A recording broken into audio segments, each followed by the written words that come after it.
হরিদ্বার ঘাটের গঙ্গা আরতি দেখার জন্য কিন্তু অনেক দূর দূর থেকে মানুষ আসেন। আর সেই ঘাটটাই কিন্তু আমরা যেখানে থাকি এখন তার থেকে মাত্র কিছু মিনিটের দূরত্বেই। আর বাড়ির থেকে এত কাছে হওয়ায় টুক করে সময় বার করে আজ বিকেলেই চলে এসেছি হরিদ্বারের ঘাটে। খুব তাড়াতাড়ি আজকের দিনের বড় ভিডিওটাও আপনাদের সাথে শেয়ার করব। আজ আমরা এসেছি, আজকের দিনটা না ভীষণ ভালো। আজ একাদশী, আর গঙ্গাতেও আজকে প্রবল উচ্ছ্বাস। জলটা দেখলেই আশা করি বুঝতে পারবেন। আজ আমরা যেহেতু প্রথম দিন এসেছি, এখানে কি হয় না হয় আমাদের না কোনো কিছুই আইডিয়া ছিল না। এখানে আসতেই কয়েকজন ছেকে ধরে পুজো দেওয়ার জন্য। আর এখন দিনকাল যা হয়েছে না, প্রথমবার এইসব দর্শনীয় স্থানে গেলে একটা ছোটোখাটো ট্র্যাপে কিন্তু আপনাকে পড়তেই হয়।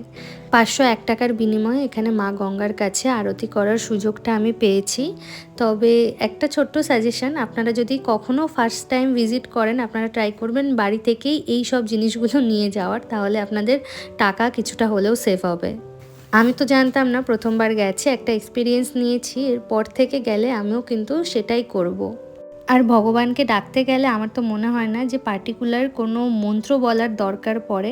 আমি যদি ভালো মন নিয়ে নিষ্ঠা ভরে ভগবানকে ডাকি, তাহলে ভগবান কিন্তু সেই ডাকে সাড়া দিতে বাধ্য।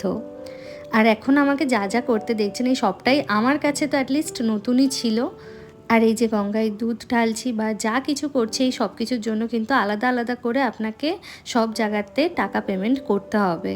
তো এই সব কিছু করার পরে, দেখার পরে আমার একটা জিনিসই মনে হয়েছে যে এর পরের বার থেকে আমি যদি আসি, তো নিজের সব কিছু আমি নিজেই বাড়ির থেকে নিয়ে আসব।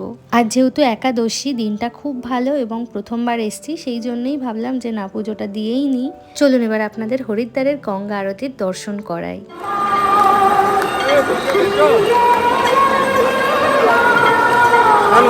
जाओ ये 20 मिनट होने